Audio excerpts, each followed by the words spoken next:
All right, so does everyone have, okay, so now we are officially recording. Great. I'm gonna go ahead and share my screen. And another housekeeping note, I will be sending this PowerPoint presentation along with a link for all the resources. Of course, you want to go to the one that should not be.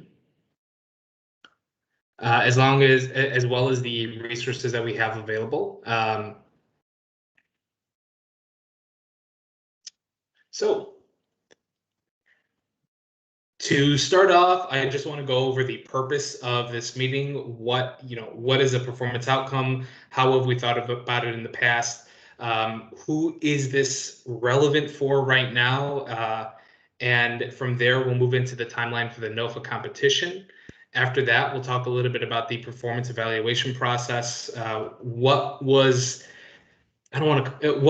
needed to improve? What did we need to update?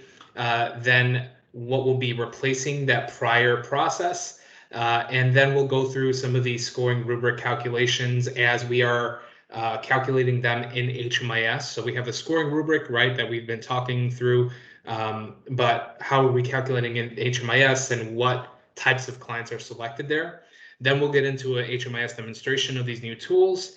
And from there, we'll wrap it up with, things to keep in mind, what's going to come next after this process wraps up, and then what are different resources that y'all can utilize. So this is here more as a reference. We are going to be using acronyms all throughout this presentation. Feel free to refer back to this. We also have a long list of acronyms in our Help Center. So that link will lead you there, and you'll be able to review all the acronyms that we have available. All right, so let's set the ground. So I think most folks are familiar with the performance outcomes process being both a quarterly monitoring process and a review of their Nofa competition. It's always sort of been confusingly called the same thing. And so I want to make a differentiation between the quarterly process versus that of the Nofa competition. So the quarterly process is effectively using all the same kind of math and calculations that we use for the purpose of the Nofa competition. Somebody join us? All right. That we use for the purpose of the competition, but it applies to all project types. So it includes emergency shelters, transitional housing, street outreach, permanent supportive housing, rapid rehousing. It's effectively a monitoring for us across the system. And then so that goes out on a quarterly basis. You're used to having the data dive labs occur. And for the past quarter, we have not done it. So last time that we had done this quarterly process for both ESG and COC funded projects was in, I believe in March, or February or March sometime, where we were sending out that information to you all. We have not had one for Q2 yet, but we will for Q1 of 2021. But we will include that when we have our Q2 review coming up in July. So for now, we did skip a quarter for this quarterly monitoring process. And I'll say that this quarterly monitoring process, it's for monitoring. It's never been scored. And the performance evaluation tool is really only ever looking at the year-long process. There's no place where it's calculating, participation during the quarters of that particular year. So for today, what we're going to be talking about is more so related directly to the Nofa competition. And the Nofa competition is going to be for any projects that are renewing their contracts for PSH and RRH projects funded by the COC. So if you're funded by the COC for those project types, our performance evaluation tools are going to be measuring your performance and ranking you for that potential funding. And so the tools that we're showing you today are applicable to those project types, PSH and RRH. Now, YHDP, I know that we have some folks in YHDP. That competition has not opened up. There's not even a scoring tool yet developed for that. So I think we are in the process of developing that, and we'll be making that live eventually. But just know that this is more related to those PSH, RRH projects that are funded by COC dollars that are looking to get renewed.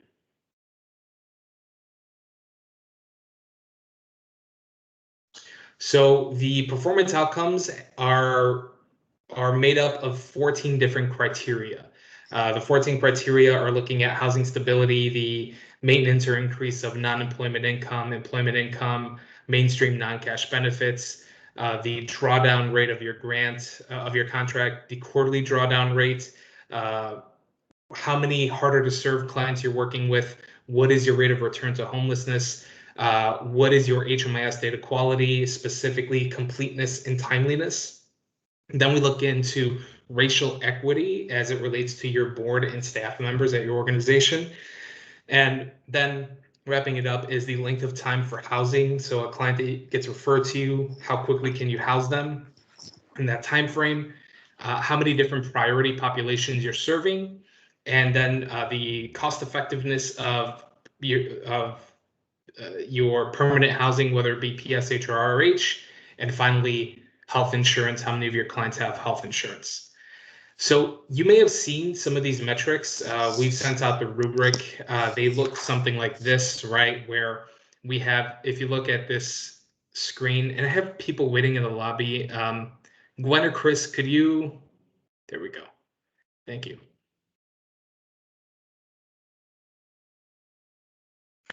All right. So when we look at these 14 different metrics, this is what it typically looked like. For the majority of these criteria, we're going to be, the raw data sort of results in a percentage, and we're going to be looking at these percentages and then assigning the points according to this rubric right here. If you look at the second to the right column, 97 to 100% is 20 points, etc. So we will be making that calculation and assigning points in that regard. And so just to talk through the columns here, we split it up by measuring through PSH and RRH. This is the source of the data. The second column here, we can see that it's from the APR, the stayers.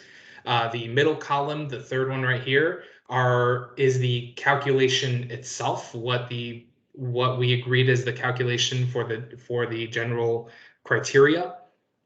The score distribution right over here based on the result of this calculation, and then the total weight of this particular criteria.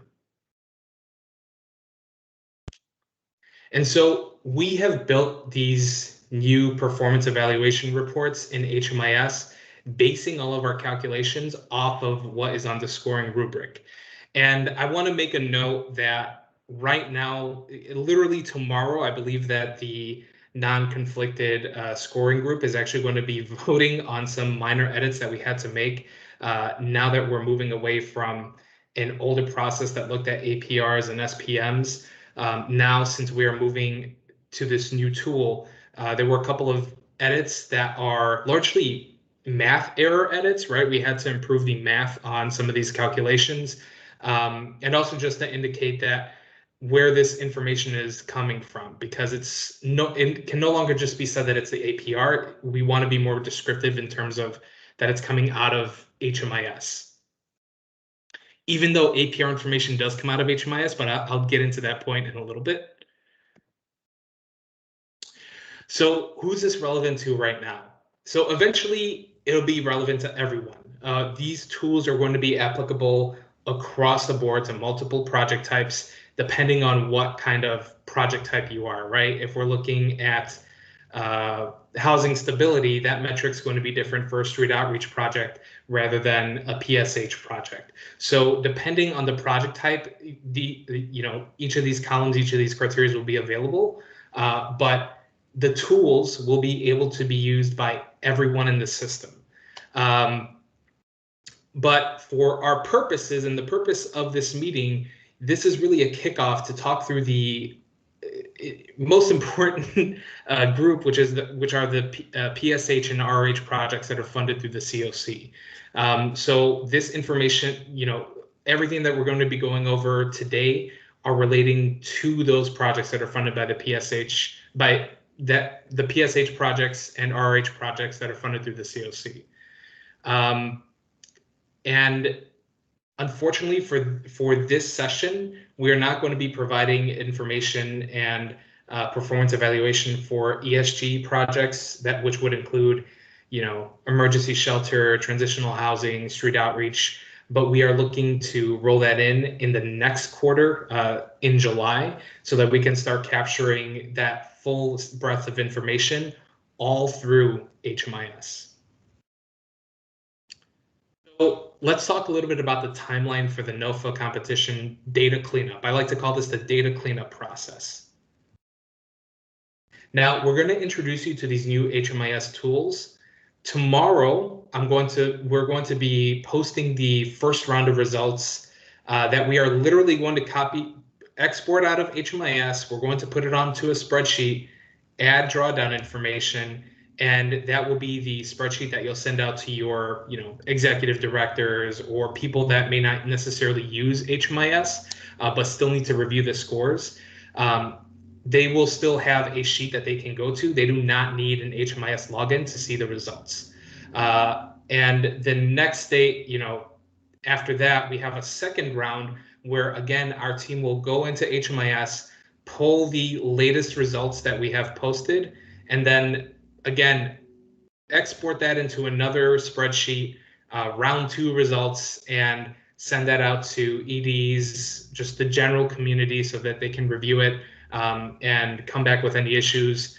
And then finally, the process will wrap up on June 14th, which is when we will pull the final round of results. And this will be kind of set in stone. Whatever the results are as of June 14th will be how you are evaluated for your Nofa competition. So there's a pretty large breadth of time to be able to address this. But even though we have these different rounds, I want to make it clear that, we're posting these every 2 weeks, but the new system, the new reports that are there, they can be updated literally day of. They're active, they're live. So if you make changes to, if you notice that you had a bunch of clients that never had their veteran question completed, and you go back to fix those particular clients because 1 or 2 was missing from your priority population, your score will change once you make that fix in the system, and you will be able to review that change and see that change live. So even though we have these 3 disparate round dates, you as HMIS user, you will be able to review all that information live, day of. So let's talk about what this performance evaluation process had been and what it will be. So previously, this process was very manual. I think some of y'all may have already been involved with this, but it was time intensive and it was very prone to human error. We had to pull APRs for each one of your projects. Then we had to pull SPM and pull certain query datas. So already we have different data sets that we're looking at, different reports that we're looking at, not the raw data itself. And then we would literally hand place those into a spreadsheet that had a couple of formulas that calculated scores. And the performance outcome sheet contained columns and tabs that had weird calculation errors. So where, we saw a couple of instances where there would be, the numerator would contain households, but then it'd be divided by clients, which would always result in a much lower percentage, or vice versa, which would always result in a percentage that could be over 100%. So there were a lot of issues with that previous performance outcome sheet. And this report, the way we had previously done it, was not able to be run and updated continually. I think y'all are familiar, y'all may recall that that there wasn't a process of updating at multiple points the performance outcomes because of how manual and how time intensive it was to generate all of that information. So what is coming in instead? Why are we here and meeting and talking through needing to change not necessarily change the process, but just change the delivery mechanism of the performance outcomes? So replacing this process are a series of new tools built in HMIS. So just to talk briefly about some of the benefits before we jump into what exactly is being pulled out of these new reports. So any HMIS user is able to review their organization's performance evaluation. This information is updated live with the exception of drawdown, cost effectiveness, and racial equity.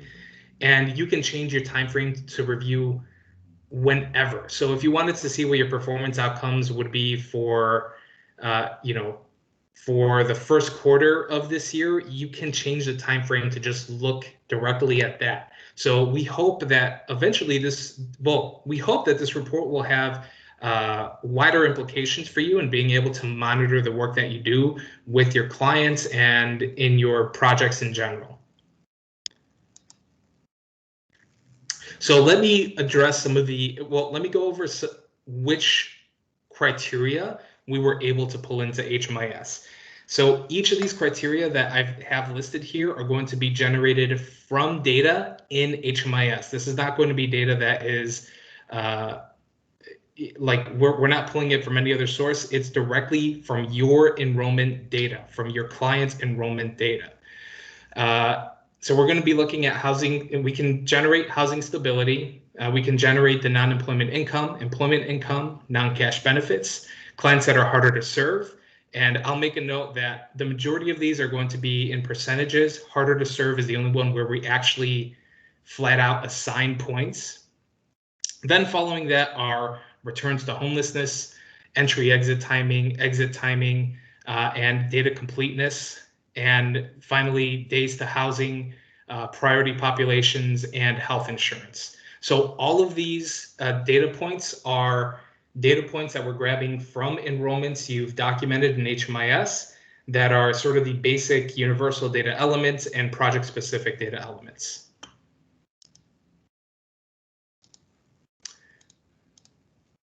So here's a little preview of where it is located. You'll be able to find, so any user in HMIS, as long as they're logging in through the HMIS user workgroup, will be able to see it on their home workspace. So here you can see when I hover over performance monitoring and then click on program evaluation, I have my spreadsheet right there.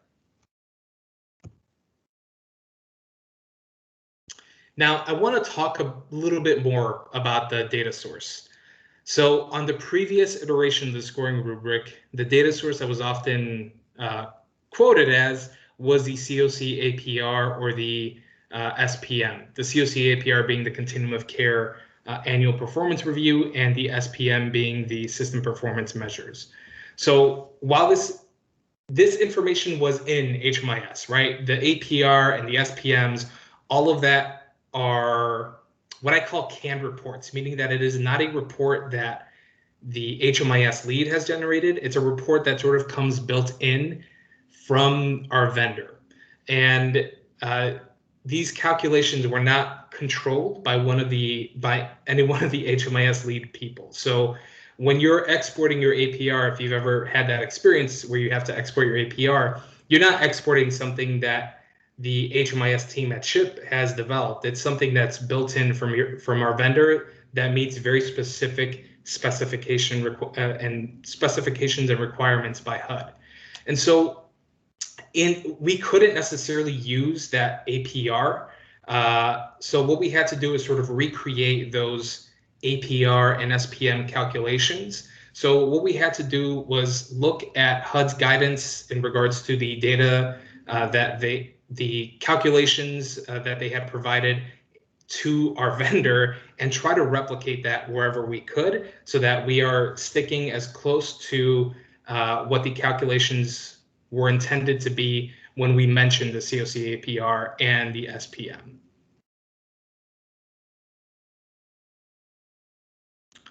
So let's talk about what kind of clients get pulled into these calculations. So we are going to go through each of these different scoring rubrics, and I'll have a point where we talk about the data source.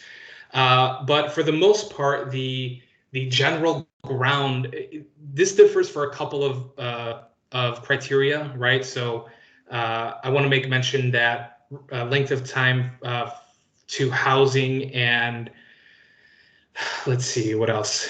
Returns to homelessness kind of contain a different set of information, but for the most part, any data that we're generating out of HMIS, it's generating for these program evaluations, performance evaluations. It's pulling from any clients that are enrolled at any point during the reporting period. So depending on what the criteria is, we may then refine that down to, you know, we're only looking at adults, we're only looking at heads of household, we're only looking at XYZ. But the baseline is that we're looking at any clients that were enrolled at any point during the reporting period. And that reporting period is going to be from January 1st, 2020, all the way to December 31st, 2020.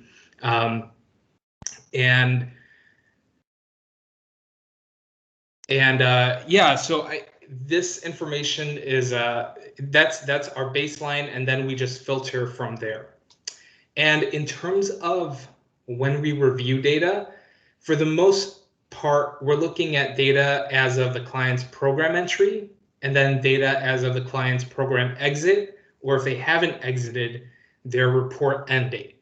So when you see a comparison, you know, if you're wondering a client who came in, entered your program without income, but then they exit with income, we're looking at both of the at that full timeline of the client's life cycle. So so just know that it's not only program entry information that we're looking at, it's the client's entire sort of stay in your project.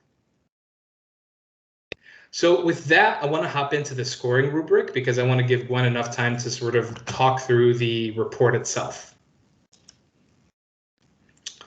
So these calculations, I've gone into a little bit more detail than they will be designated in the scoring rubric. This is largely just so we can have it be a little bit more conversational. So the first scoring rubric criteria is housing stability, which looks at the retention rates of clients in PSH or RH housing over time, or if they've exited to permanent housing. So in terms of the calculations, we're including any clients that have a null exit date or that have exited after the report end date. We add that to any clients that have exited to permanent housing. And then we divide that by the total number of clients minus any clients that are excluded from sort of being a ding against the project, right? So these excluded individuals count are folks that are deceased, that exited to foster care, long-term care, that are in institutional situations effectively. All right, so moving on from that, now we go into non-employment income, and this is looking at non-employment income that a client has been able to maintain or increase after staying a year in the project. So again, the data source, the data filtering is going to be any clients that are over the age of 18 upon entry and that have stayed in the project over a year.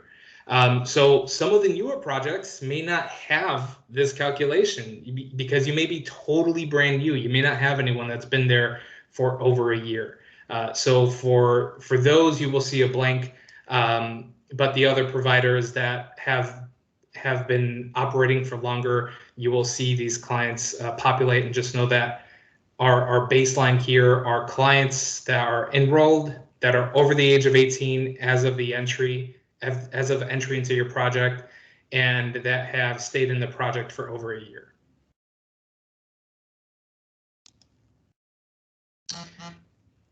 And employment income is much in the same in terms of filtering for those clients that are 18, have been in there for a year.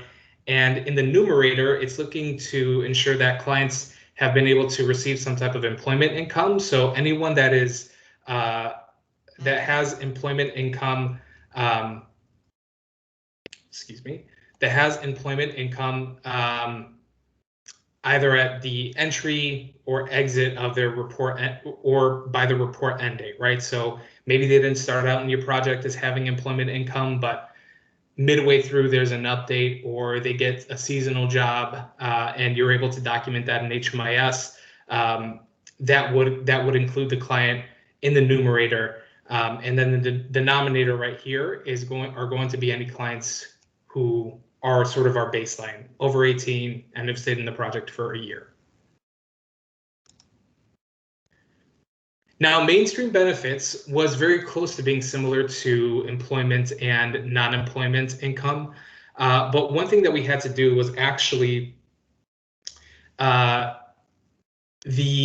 numerator and denominator actually are calculated by households. But to include the household, we're looking, that household has to have someone that is a client that is over the age of 18 at entry, whose length of stay in the project is over 1 year. So that's the baseline, that's the denominator, and then the numerator is going to be anyone that has a one mainstream benefit, you know, either at project entry, exit, or by their report end date. So here we hop into the drawdown rates, and this is the first of the couple of items that we're not calculating out of HMIS. This is not native to HMIS. This is not information that you enter for an enrolled client or for your project. Rather, this is information that we receive from the city, and the drawdown rate will be looking at your last completed contract. So for those of you that may be finishing up your contract on May 31st, we are not actually going to be looking at that particular contract that ends on May 31st. We're going to be looking at last year's contract and compare how much you were able to draw down from that completed contract. So again, the drawdown rate we're looking at is for the last contract year you had. And the quarterly drawdown is, again, information that's provided to us by the city. It's just essentially saying, did you submit a drawdown request or submit a drawdown request throughout the quarters of last year. So here the calculations is that y'all receive 1 point if there was a drawdown once per quarter, and this would be for 2020.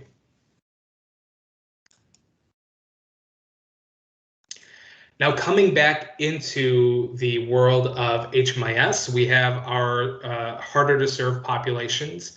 And so harder to serve operates off of three calculations effectively. So we look at clients that have one condition. So there are three calculations that we have to perform. We're looking at a client's barriers. All of this information is based off of client barriers, and this includes everyone. So it's not just adults or not just folks that have stayed 1+ year. It's for everyone. So we look at the number of clients with at least one condition and divide that by total number of clients. Then we look at number of clients with 2 conditions, then divide that by total number of clients. And then finally, number of clients with 3 or more conditions, divide that by the total number of clients.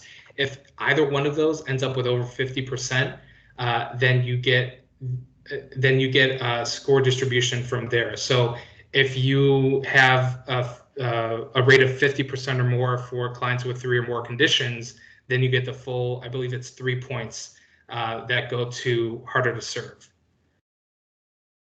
But again, all this information is drawing from your client's barrier assessment. So this is where the data quality report will really be helpful, because you'll be able to identify which clients do not have a completed barrier assessment or completed disability information. Now, returns to homelessness is a calculation that looks at your project for this reporting period, right? So 2020, all of 2020 calendar year, and it looks back at the clients that were enrolled 2 years ago and sees who has returned to the system since then, if they had exited in the reporting time frame from 2 years ago. So I feel like I'm explaining that wrong. So I want to tap in Gwen to see if she could provide a little bit more insight for all of y'all. Yeah. So Gwen, do you have any, if you could just kind of talk a little bit more to this? Yeah, absolutely. So the whole point of our system, right, is that we're housing folks. So to really assess that, we need to look at, are you housing people? And then when you house them, are they stable? Are they staying in that situation? So we need to look at folks that you housed a while back, because the folks that you housed last week, of course, they're still going to be in their apartment. That's not really helpful to look at. So whatever our reporting period is, we go back 2 years and say, okay, in this same period, these same months 2 years ago, let's look at just the folks that were housed. They exited to a rental, they exited to live with family permanently, anything like that. Of those folks, what percentage of them ended up coming back into our system within 2 years? They came back to coordinated entry. They entered an emergency shelter. Anything where they're coming back and indicating that they are again experiencing homelessness, that situation did not end up being stable for them. That's what we're looking at here. So if you're a newer program, we're not going to know yet because you didn't have any exits 2 years ago. But for those programs that have been around for a longer time, we're going to be looking at those returns.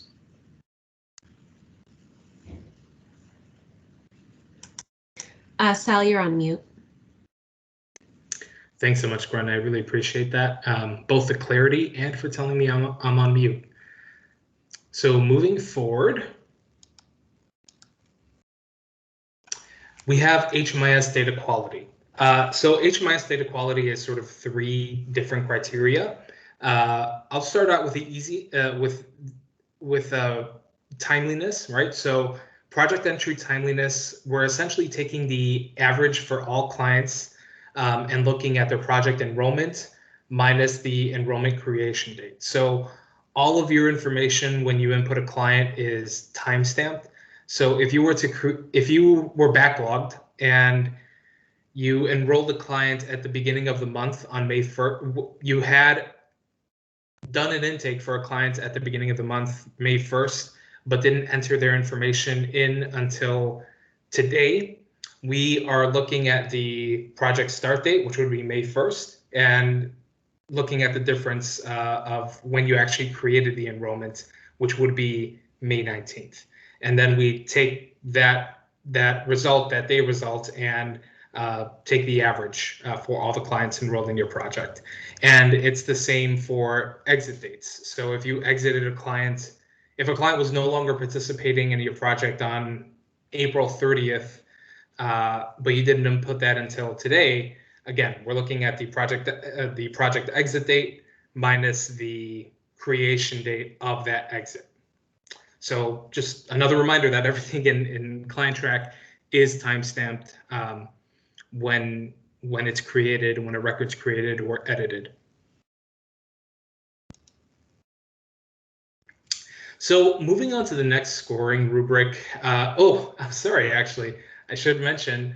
Then we also have completeness. So the completeness metric is interesting. So for the previous process, we were using a report, another one of the series of reports that we had to generate, a report called data quality parentheses old. So it did not contain the most up-to-date data standards. And what we had to do was create our own data quality process. There's a data quality report that Gwen will be showing you, and a data quality summary that you're able to utilize. And the summary is where we're calculating the completeness score for you all. So again, we had to move away from using this outdated report because it was not containing any kind of, it didn't contain the updated data standards. Now, moving on to racial equity, this is looking at total staff and board members of color over the total staff. This is not information that we collect in HMIS, and this would be provided to us through self-report. I'm going to be following up with the performance outcomes committee and the Nofa competition folks to see how we want to potentially standardize this. But again, this is not this is all self-reported. We don't collect this kind of information in HMIS for your users, so this is what it is, and we take your essentially your self-report from this, and I'll have more information in terms of how you'll be able to self-report in a follow-up email, because right now we don't necessarily have a form dedicated for this. It may be something that we have to develop, but again, I have to talk through this with the performance evaluation and outcomes team. Now we look at the length of time for housing, and very similar to how we calculate timeliness, we're looking at the referral date for a particular head of household, and then comparing the difference to their housing move-in date, and then just taking the average for all your heads of household. So that's who is sourced for this. It's any client that is a head of household that has received a referral and has a housing move-in date. So through those three criteria, designate who's included in this calculation. And again, it's really just to see how quickly we're able to house people. For the scoring of priority population, what we are doing is that we're flagging any households that contain a youth, that are youth-led, that contain someone that is chronically homeless, that is a veteran, that is fleeing domestic violence, or households that are just families, and then dividing that by your project's total number of households. So if you have five households that contain one veteran, that would include them in the numerator. That would mean that they are a priority population. If they just contain one person that meets one of these different priority populations. Oh, and I'm sorry, this is actually supposed to read cost effectiveness, but cost effectiveness, again, it's the total grant awarded divided by minus administrative budget over the clients who remain in the project or exit to permanent housing. The calculation for the funds is not inherent to HMIS, but the denominator of clients who remain in the project or exit to permanent housing, that's something that we will be generating from HMIS, but the other costs, the budgetary information, that's not from us. And then finally, health insurance.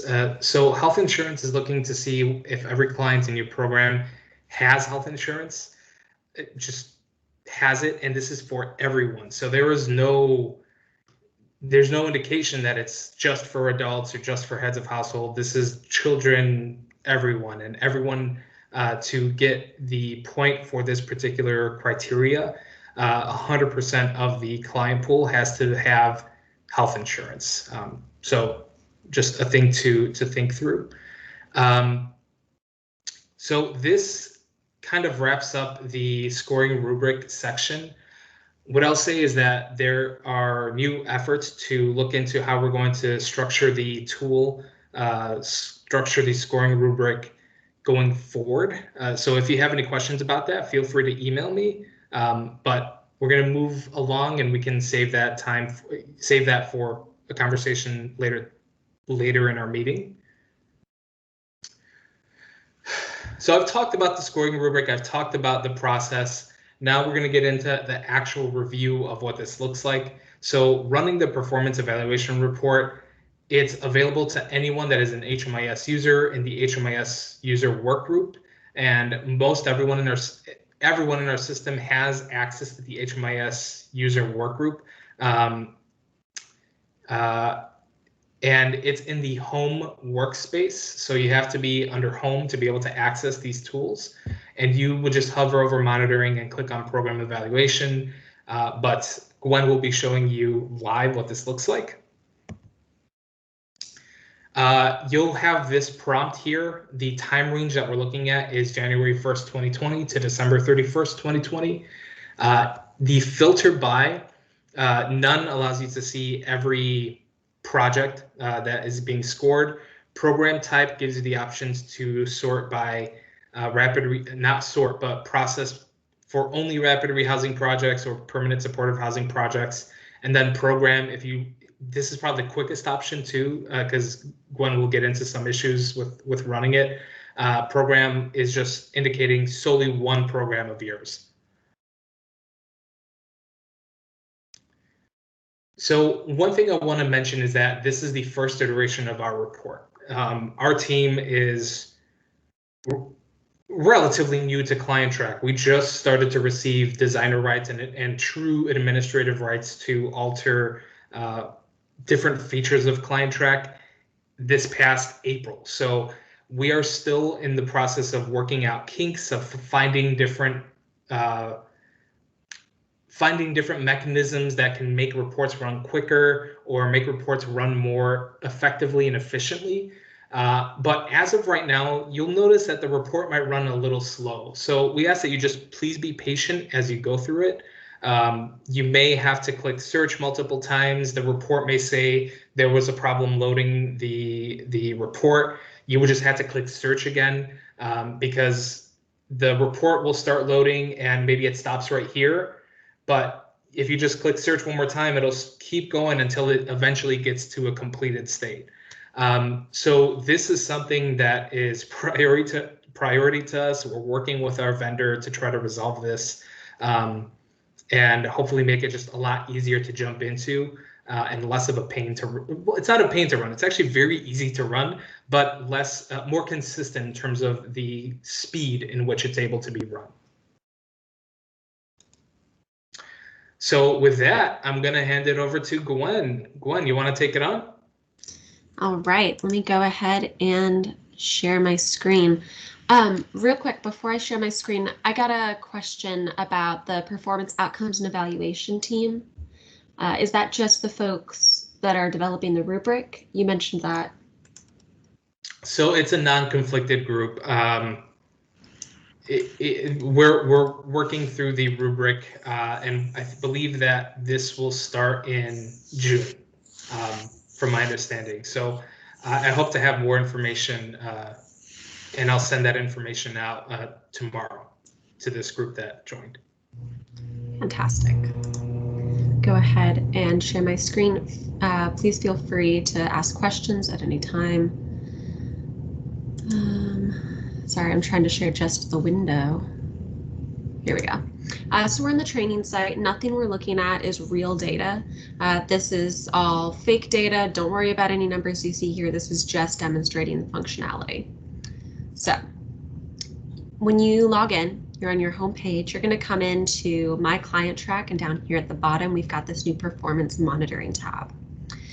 For this, we're going to look at Program Evaluation. This has everything on everything that's included in HMIS except the data quality, which is on its own little tab, and we'll take a look at that in just a moment. You can choose to filter by nothing, which will show you every PSH and rapid rehousing program. I don't recommend this. It's going to take a really long time to run. Do program type, and then you can pick just one of those program types, or what you'll probably want to do is run it just for your individual program. I'm logged in as CHIP right now, which is why I'm seeing this list, but your program name list is going to reflect whatever you have access to. And again, this is all fake data. Let's go ahead and look at HVAF. This date range at the top, like Sal said, this is letting you set your reporting period. It's going to default to today. That's so if you're monitoring whether folks have health insurance, what you're scoring on income, just those things that you can change with folks that are currently in program and just stay on top of that.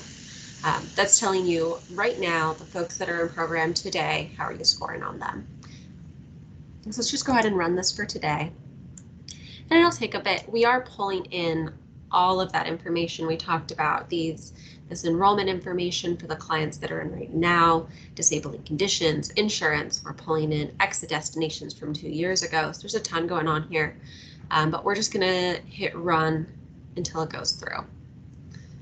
So don't worry if it's taking a while, that's fine. It's just the way it is.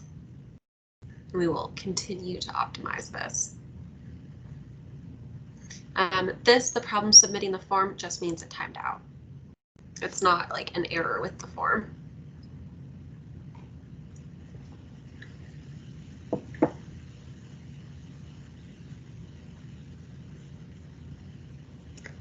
And I'm actually glad that we were able to demonstrate that and actually show that it's okay that that's going to occur. Yeah, it looks alarming. Don't worry, just hit search. So here we go. We've got our one HVAF rapid rehousing program right here, and then we've got these metrics displayed across the top. So we have housing stability metric, non-employment income, employment income, non-cash benefits. Just a flag here. These ones are only looking at adults or folks who were adults when they entered program that have been in for at least a year. You have to be an adult when you enter program because say you enroll a family in PSH, they've got a 17-year-old turns 18. I'm not going to ding you if that 18-year-old isn't immediately working. So just adults at entry. And then newer programs, you're not going to have anyone that's been enrolled for 365 days yet. You just haven't been around that long. So you'll see blanks here, nothing to worry about. Just don't have anyone in that measure yet. Harder to serve points. This is the only one that is displayed as the actual point score rather than the percentage. Returns to homelessness. This is the same thing. If you just see a % sign here, it just means you don't have anyone to look at for that measure yet. And that's because we're going back 2 years here, right? So even though in this fake 2019 program, we do have folks that have been around for 2 years, there isn't anyone that exited to housing 2 years ago for me to look at and see if they returned. Days to house, this is just looking at folks that moved in during that period. So they have to have moved in during that period and have a CES referral preceding it. So both of those pieces have to be there for me to calculate that number. Priority population, this % of households you're working with that are on the priority list, and the % of folks in your program that have health insurance. I don't see the chat for this call. Do we have any? Oh no, there haven't been any so far, Gwen. I'm taking a look. Thanks, so. All right, so let's go ahead and take a look at data quality since that's the only one that's not here. I tried putting it on here and oh man, you think this is slow now? When it was trying to run data quality too, it was not going to work. So our scoring is right here, data quality summary. So we've got 3 levels here. We're going to go into data quality summary, and once again, the date range, that's looking at folks that are active in that period. So this is going to show this for folks that are currently active in this program. So let's say coordinated entry, I want to see that. It's just going to tell me how many enrollments are there. So how many folks do I have currently active in this program? And of those, what percentage of required elements are complete? So you come here, you see 78%. Okay, that's kind of helpful. I know that I'm missing some things, but to know exactly what to fix, you're going to come back in here into detail, this little life preserver, and you're going to click on it. And you're going to say, all right, I want to see that program that I just looked at in the summary. Go ahead and show me the data elements for that. If this is new to you, if you haven't used this page before, just know that you can click on this little triangle here and it's going to tell you exactly what we're looking at in each column. It'll just expand. This will make more sense once it loads and you can see what we're looking at below. But just know that there's additional information if you click on this triangle. This is showing for all the required data elements, which ones are present and complete. And that's going to vary, right? Like we need different information from a head of household's child than we would need from a head of household, or from an adult partner from a child. It's going to depend on age, whether they're an adult or a child, and whether or not they're head of household. We need different elements. That is included in your scoring. So if you're not if a data element is not required for a given person, you're not going to get dinged on your percentage for not having it. So the idea here is that it's showing you exactly which data elements you need to correct, and it's going to make it really easy for you to jump to that person and add the information. One thing that can speed it up, especially for case managers, if you're trying to make sure that you've got all your information in, this only show my clients checkbox. That's only going to show clients in this program where you created their enrollment. So say you've got maybe a program that's got 5 different case managers working on it, you need to get it cleaned up. You could just have each one of them come in here and run it on their own client. Usually this only takes 2 or 3 times to run. My computer is being really slow today, so I really appreciate your patience.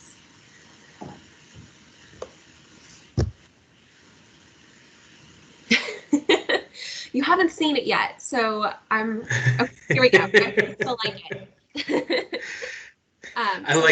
I like how you're trying to set expectations a little bit going, you haven't seen it yet, but it is life-changing and it is awesome. Thank you. You're too kind. So you've got all of our clients. Clients that are in a household together are going to be grouped. That's what these little white lines are. They're just dividing your households up. It's like these folks are in a household together. So you come through and it has all the elements that we're looking at. If it's required, you're going to have a green check or a red X. See, green check, red X. And if you don't need it, it's going to be a dash. So like veteran status, this person's a child. They were 1 when they entered, so we don't need to know if they're a veteran. If you're a 1-year-old, know that you haven't gone to basic. And then over here, just to kind of make it easier to navigate through here. Sorry, I keep looking off to the side. That's where your squares are. But this little menu here is going to let you jump directly to where that information needs to be corrected. So like this person right on top, they have all their information in, you only have checkboxes. So if I click on it, it's going to say, hey, there's no available options. I don't know what you want to do here. This is fine. But if I come down here where we do have things to fix, I need to check the social security number quality. I need to add in whether they have a disabling condition. If I click on this, it's going to give me the options to jump to those assessments. So I can go ahead and I can click on demographics. I'm not going to click on this because I think this one might have some client data in it. But if you click on this, it'll jump you to their demographic page, or it'll jump you to their enrollment page where you can just go ahead and fix that information right in the system. And then jump back here and make sure that you have a green check mark there and that it's showing up as corrected. So hopefully that'll make data completeness feel more transparent and easier to fix. This really is something that you can control. You can fix this. You can get all this information added in. The question in the chat, navigation-wise, does this indicate that the missing info began with entry or indicates that there was missing info during the year entered in the annual? That's a great question. This is just looking at the enrollment information. So as long as you collected it at the enrollment, that's going to be fine. We're not checking right now whether there was an annual completed or not. Okay, so all of these elements are added up. This is where that data completeness percentage comes from in this flyout here. Let's see. One thing we want to have ready for next quarter is like how we have here, we have this detail page that shows for each person what's going into that percentage score. I want to have that for the performance evaluation overall. So you'll be able to click on a little flyout and see, okay, which of my clients don't have health insurance and narrow in on that. That is coming. We just didn't have it done in time for this round. I think that's everything I have to share on program evaluation. Sal, is there anything you'd like me to talk more about, or do you feel like we covered it okay? So I just want to mention to folks that this is not only for data quality, right? You may not, like, if you realize that there's a missing data response for veteran status, that could be that could count that client as a priority population. That would help improve your overall evaluation. So this data quality report is critical. It's not just for that individual criteria of data quality. It impacts your entire evaluation. The more accurate information, the more complete information you have in there, in all likelihood, the better your total evaluation outcomes will be. So it's really critical, folks, and it's super helpful. And I really appreciate Gwen's ability to be able to craft something like that. We have a hand up. Do you want to go ahead and unmute yourself, Sean? Yeah, thank you. I've been following along with you all. So first off, thank you so much for this. I think we've all been complaining for the past maybe 4 years to get this back. So thank you for the work you put in for it. I'm following along also with just like my program. So I have a program for my COC that began as early as 2012.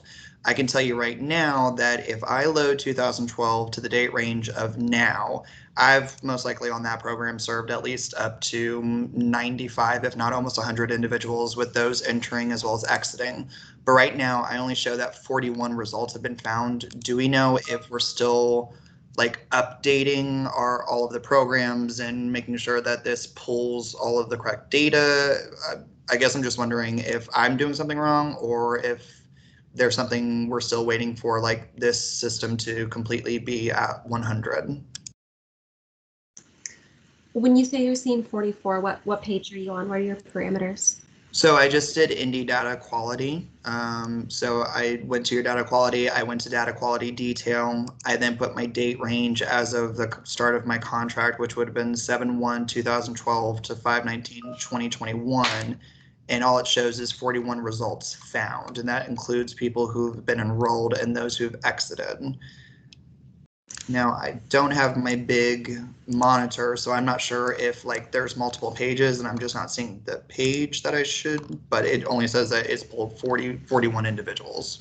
Did you click the checkbox that says show just my clients? That is correct. Yes, I have.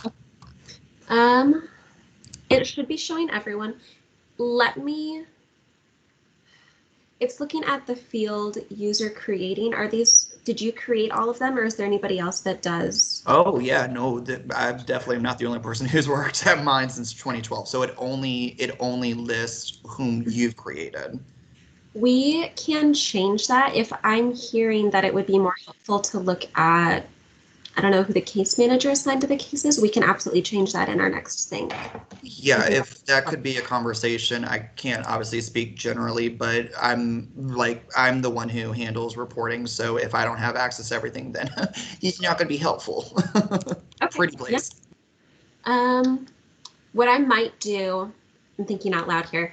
What I might do is have like an option like show ones that I created or show ones that I'm the case manager for, and then you could check both boxes or neither, just so then we have everything covered.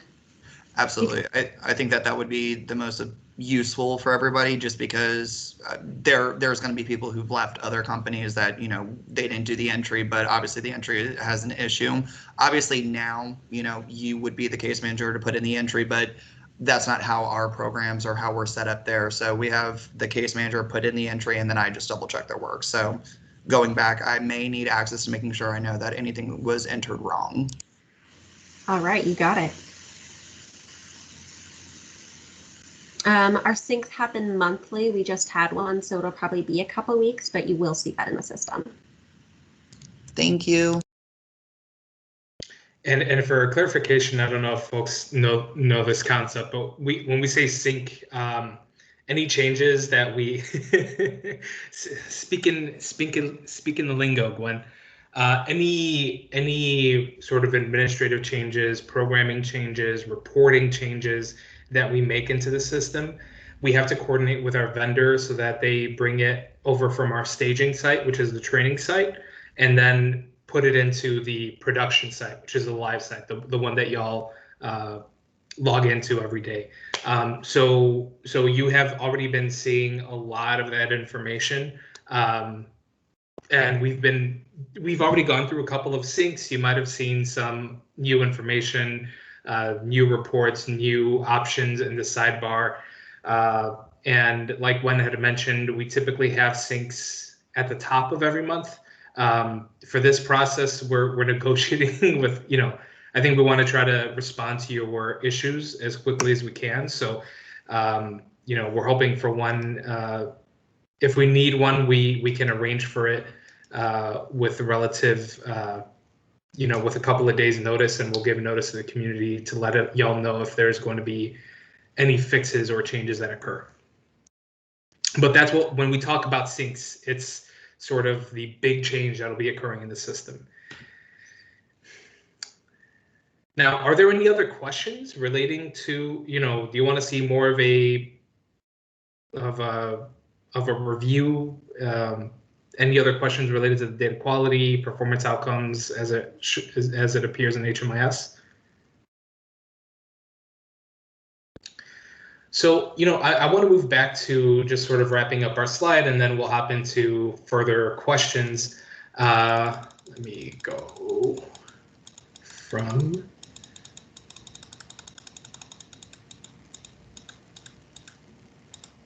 All right, so I just want to talk a little bit about, just as a review, some of the things to keep in mind.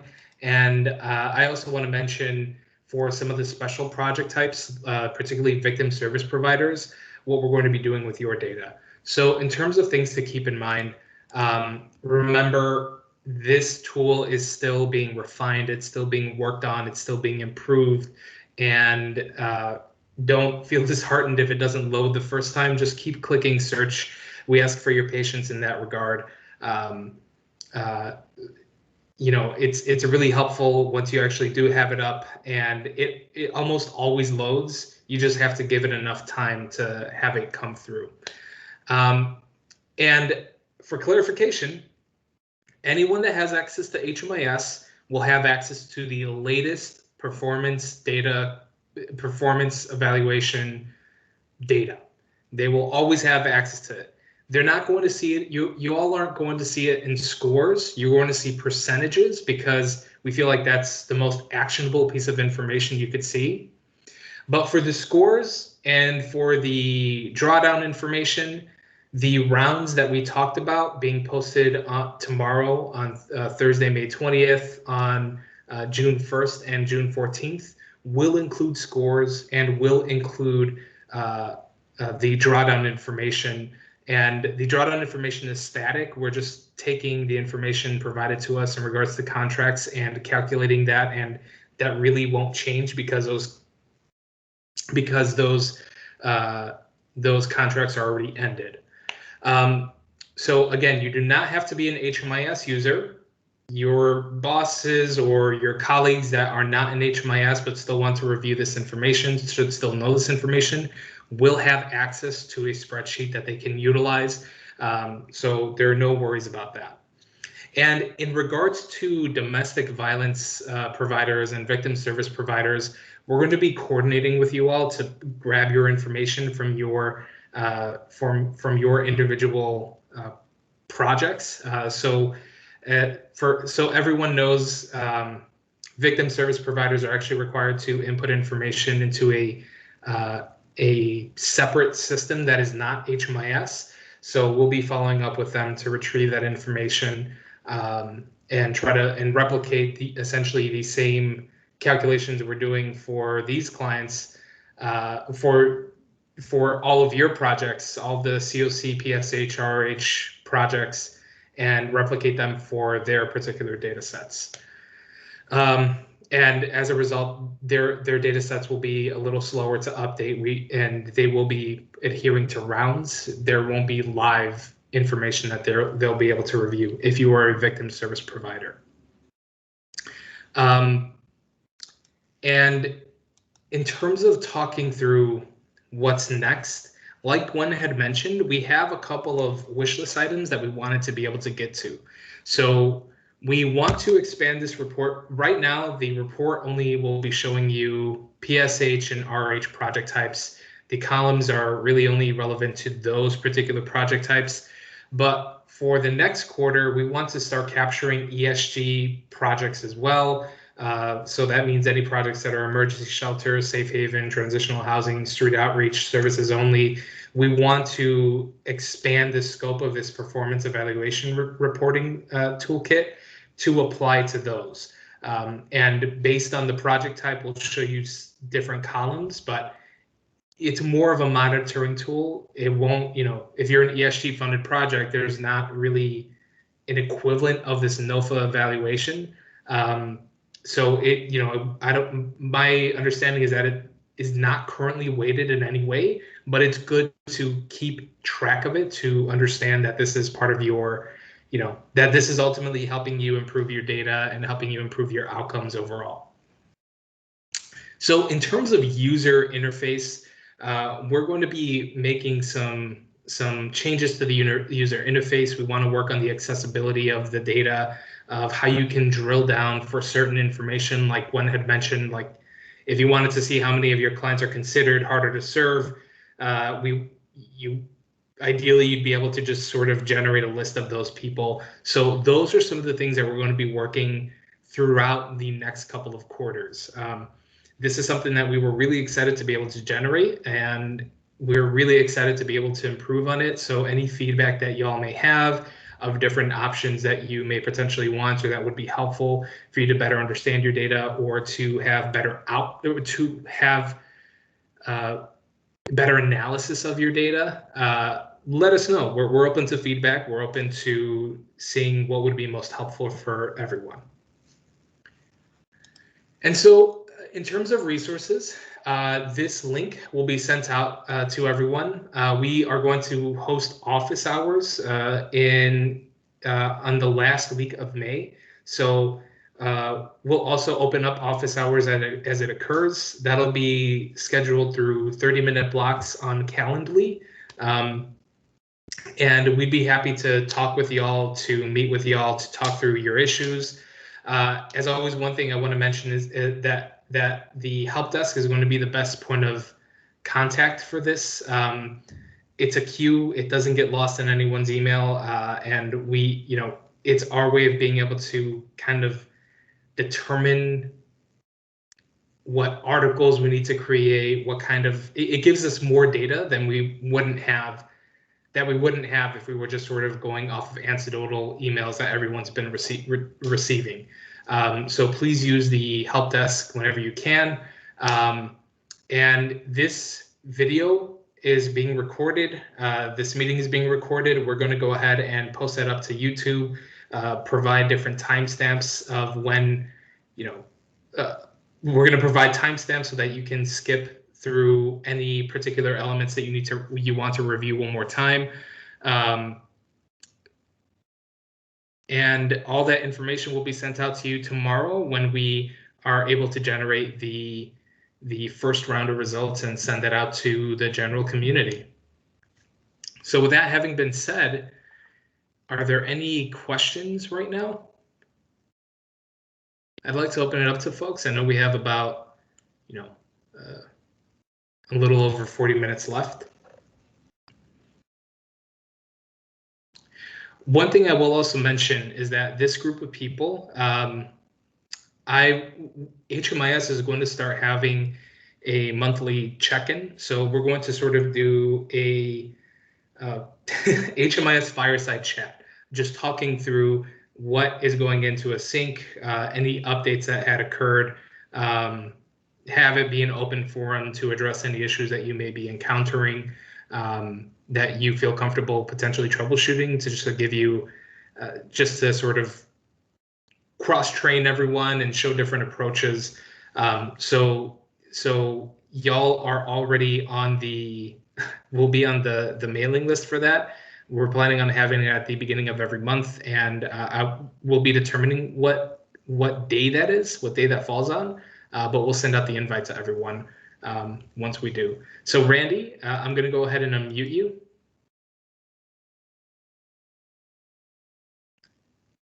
Randy, do you want to go ahead and talk?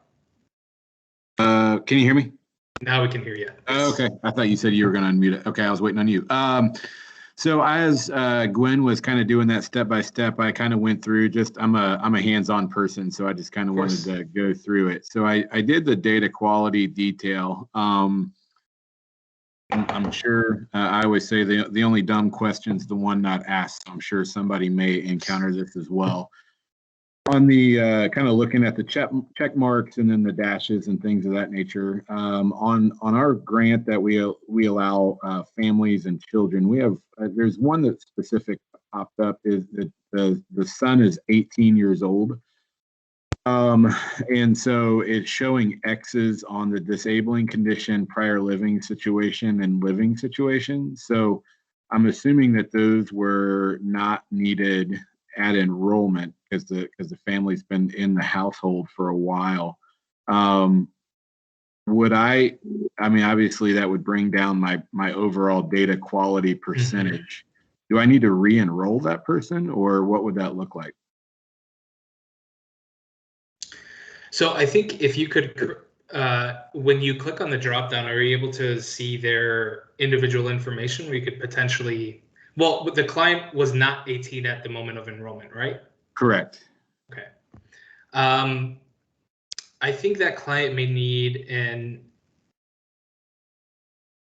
update if you can potentially do it, but Gwen, just so we understand the data quality report, it is pulling all adults, right? No matter if they were, whether or not they were adults at entry, right?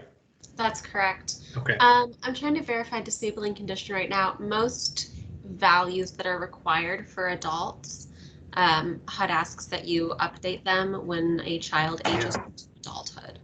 Oh, okay. That's why I chose to do it that way. Yeah, so unfortunately, the HUD data standard does indicate that. No Not worries. unfortunate, but Oh, HUD.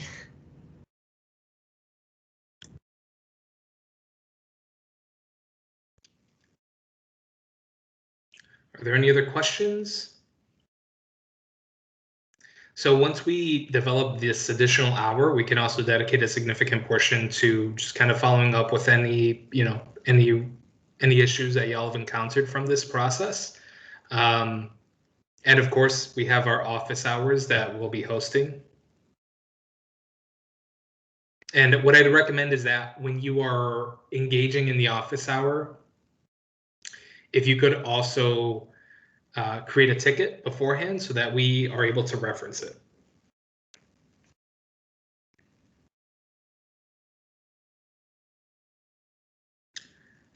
So folks, if there's no other concern or issue, feel free to, email the help desk, email Gwen, Chris, or myself, and we can provide you with anything that you need. But, we are really excited at being able to move forward with this new tool set. With Client Track really goes deep. It's a very powerful system, but for all that power also comes a lot of vulnerabilities and a lot of ripples across the system when we make changes. And so we are, we're going to be improving this system as we go forward, and we're going to be streamlining it and making changes. But we also are very mindful that one change here can affect another outcome there. So this is a learning process for our team, and we are taking it in a very methodical and cautious way forward, while also trying to generate just a bunch of cool stuff for you all that you can actually act on. So if there are other things that you think in general would help your organization, you all are the end users. If there's a report or some type of information that you think could be structured that would help you out a lot, let us know. Just shoot us an email saying, like, I sure wish we had a list of clients that showed this, or something of that sort, and we can see what we can do in terms of implementing that into the system. So with that having been said, I think we are good to go. Everyone can have their 37 minutes back. And thank you all for joining me. If there are no other concerns, no other questions, be on the lookout for an email tomorrow with the first round results and some more resources and information that you can pull. And with that having been said, last chance for any questions, last chance to take yourself off of mute and ask a question. I see some people leaving already. Well, thank you, everyone. I really appreciate your time, and have a great day, everyone.